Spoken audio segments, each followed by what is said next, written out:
本来想做凤梨一口酥，去水果店买凤梨，老板告诉我只有菠萝，那就做菠萝一口酥吧，反正长得差不多。你们知道区别在哪吗？先把菠萝切成小颗粒，放入锅里加冰糖和麦芽糖，开大火收汁，转小火放黄油，不停地翻炒成团就可以取出来，放入大的盘子抹平，快速降温，盖上保鲜膜冷藏1个小时。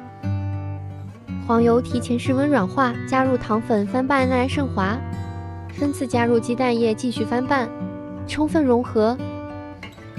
滴进面粉和奶粉过筛，加入黄油里翻拌揉搓成团。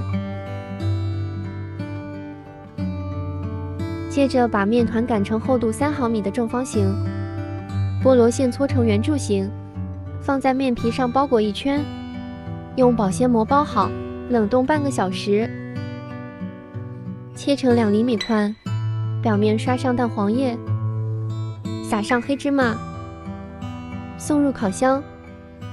外酥里嫩，酸甜多汁，一口一个，快来试试吧！